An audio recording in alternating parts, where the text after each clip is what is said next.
வாழைக்காயில் பொரியல், கூட்டு, பஜ்ஜி இதெல்லாம் செஞ்சு சாப்பிட்ருப்பீங்க. ஆனால் வாழைத்தோலை வச்சு துவையல் சாப்பிட்ருப்பீங்களா? இல்லை தானே? வாங்க எப்படி செய்கிறன்றதை பார்க்கலாம்.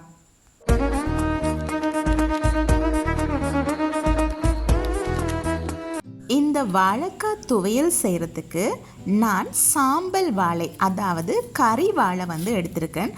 ஸோ இந்த வாழை தான் வாழைக்காய் துவையல் செய்கிறதுக்கு நல்லாயிருக்கும்.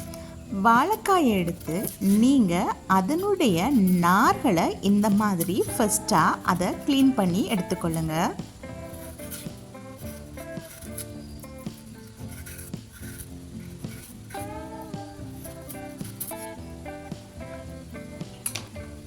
சுத்தம் செஞ்ச வாழைக்காயை நல்லா ஒரு தரம் கழுவி எடுத்துக்கொள்ளுங்க.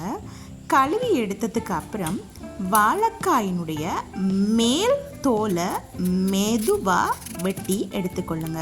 நம்ம பச்சடி செய்கிறதுக்கு இந்த மாதிரி தோலை தான் நம்ம யூஸ் பண்ண போகிறோம். இந்த தோலை மாத்திரம், அதாவது பச்சை கலரில் இருக்கிற இந்த தோலை மாத்திரம் மெதுவாக வெட்டி எடுத்துக்கொள்ளுங்க.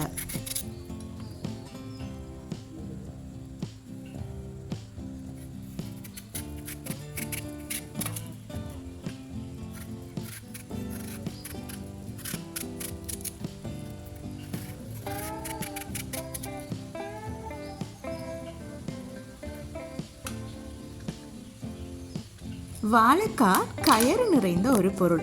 அதனால் நீங்கள் தோலை சீவினதும் அதையும் ஒருக்கா தண்ணீர் ஊற்றி நல்லாவே கழுவி எடுத்துக்கொள்ளுங்க. வாழைத்தோல் துவையல் செய்வதற்கு நீங்கள் கட்டாயம் இந்த வாழைத்தோலை கொஞ்சம் ஸ்டீம் பண்ணி எடுத்துக்கொள்ளணும். அதுக்கு நீங்கள் ஸ்டீமரில் கூடி வச்சு ஸ்டீம் பண்ணி எடுத்துக்கொள்ளலாம். அப்படி இல்லைன்னு சொன்னால் நீங்கள் இப்படி சோறு சமைக்கும் போது அந்த சோறுக்கு மேலே நீங்கள் கடைசியில் இந்த மாதிரி வச்சிட்டிங்கன்னு சொன்னால் அதில் இருந்து வர அந்த வெப்பமே தாராளமாக இருக்கும். இந்த மாதிரி நீங்கள் சோறுக்கு மேலே வச்சுட்டு ஒரு மூடியால் ஒரு 5 நிமிஷத்துக்கு மூடி வச்சிருங்க.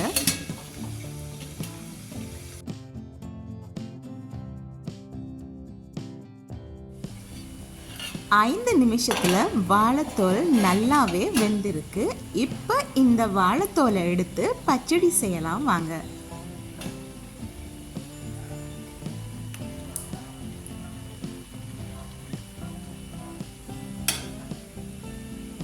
உங்ககிட்ட அம்மி இருந்தது அப்படின்னு சொன்னால் நீங்கள் அம்மியில் வச்சும் அரைச்சி எடுத்துக்கொள்ளலாம்.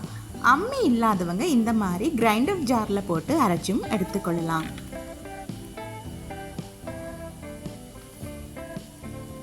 அவித்தெடுத்த வாழைக்காய் தோல், சின்ன வெங்காயம் ஒரு 7, வெள்ளைப்பூடு ஒரு பல்லு, இஞ்சி ஒரு சிறு துண்டு.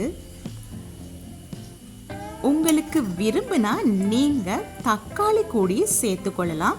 நான் ஒரு தக்காளி இந்த இடத்துல சிறியதான ஒரு தக்காளி சேர்த்துருக்கேன்.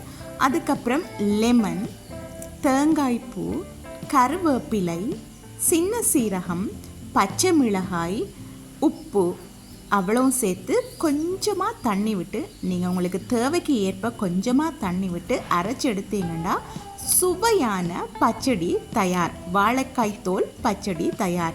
நீங்கள் இந்த வாழைக்காய் தோலை இது வரைக்கும் பயன்படுத்தலை அப்படின்னு சொன்னால் இனிமே இதை பயன்படுத்தி இதனுடைய ருசியை பாருங்கள். இந்த வாழைக்காய் தோல் பச்சடி நீங்கள் தோசை, இட்லி அப்படி இல்லைன்னா சோறு கூடி சேர்த்து சாப்பிட்டு கொள்ளலாம். நீங்களும் இந்த வாழைக்காய் தோல் பச்சடியை வீட்டில் ட்ரை பண்ணி பார்த்துட்டு எப்படி இருந்துன்னு கமெண்டில் சொல்லுங்கள்.